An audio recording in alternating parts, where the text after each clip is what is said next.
మాట్లాడినప్పుడు సరే మన దేశీయులు వదిలేండి, విదేశీయులు ఏమనుకున్నారు అనేది కూడా చెప్తున్నాను కదా సార్. రాకేష్ గారు మొత్తానికి ఎపిసోడ్ మిస్ అండి.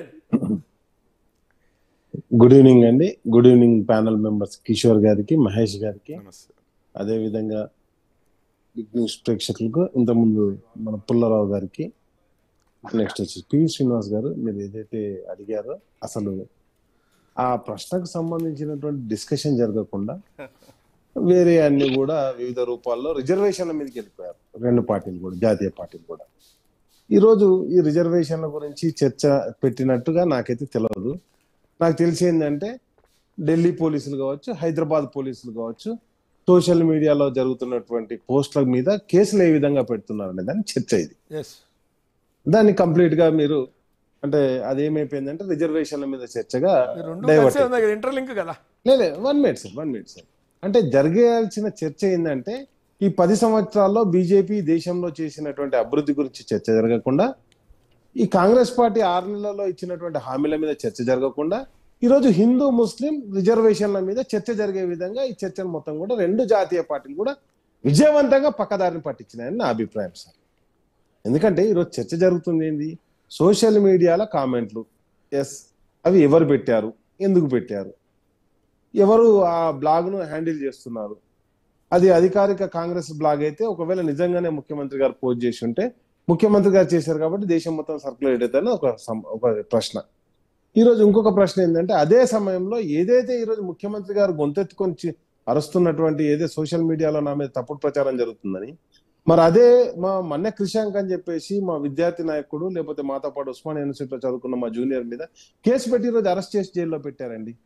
మరి దాని గురించి ఎందుకో మరి హైదరాబాద్ పోలీసో లేకపోతే తెలంగాణ పోలీసో ఎందుకో దాని గురించి చెప్పట్లేదు. అంటే ఇక్కడ చేస్తున్నటువంటి కాంగ్రెస్ పార్టీ ఏదైతే చేస్తుందో అదే పని ఢిల్లీలో ఉన్నటువంటి ఢిల్లీ పోలీసు కూడా చేస్తుందని ఆక్రోశం వెళ్ళగక్కుతున్నటువంటి సీఎం గారు అట్లాంటి అక్రమ కేసులు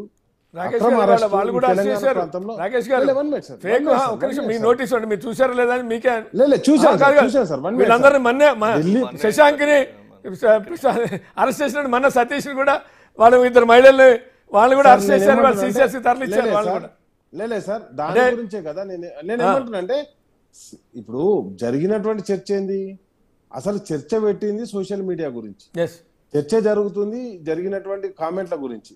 ఈరోజు ఎలక్షన్ కమిషన్ వెంటనే మరి ఆ గుజరాత్ నుంచి వచ్చి నన్ను బెదిరిస్తారా అన్నప్పుడు ఆయన బడేబాయ్ ఎట్లేను, మరి బహిరంగ సభలో బడేబాయే కదా, చోటాబాయ్ బడేబాయ్ ఇద్దరు కలిసే కదా. మరి అంటే ఈరోజు జరుగుతున్నది ఏంటంటే ఈరోజు కంప్లీట్ గా ఈ రాష్ట్రంలో జరుగుతున్నటువంటి వివక్షను ప్రశ్నిస్తున్నటువంటి బీఆర్ఎస్ నాయకుడు మా కేసీఆర్ గారినేమో, మాజీ ముఖ్యమంత్రి తొలి ముఖ్యమంత్రి రాష్ట్రానికి తొలి ముఖ్యమంత్రి గారినేమో ఆయనకు వెంటనే బ్యాన్ పెడతారు. అదే నీ చెడ్డి గుంజుతా లేకపోతే నీ మొత్తం పేగులు మెడలు వేసుకుంటా అన్న మీద ఏం కేసులు ఉండే అరెస్ట్ అవి కంప్లైంట్ చేసినా కానీ దాని మీద చర్యలు చేపట్టు. కాబట్టి నేనేమంటున్నా అంటే మొత్తానికి దేవుణ్ణే వాడుకోవద్దని చెప్పేసి ఎలక్షన్ కమిషన్ చెప్తుంటే డైరెక్ట్ గా శ్రీరాముని బొమ్మ పెట్టుకోనేమో ఎలక్షన్ ప్రచారాన్ని పాల్గొంటారు. దాని మీద చర్యలు ఉండే ఎలక్షన్ కమిషన్. అంటే ఏ దిశగా పోతున్నాం మనం భారతదేశం.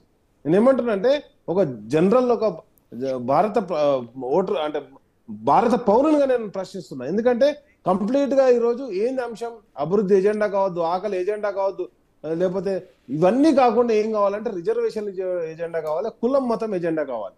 కులం మతం ఎజెండా తీసుకొని బీజేపీ పార్టీ పోతుంటే రిజర్వేషన్ ఎజెండా తీసుకొని కాంగ్రెస్ పార్టీ పోతూ రెండు పార్టీలు కూడా ఒక విజయవంతమైనటువంటి డ్రామా ఇక్కడ నడిపిస్తున్నారని చెప్పేసి స్పష్టంగా ప్రజలకు అర్థమైంది.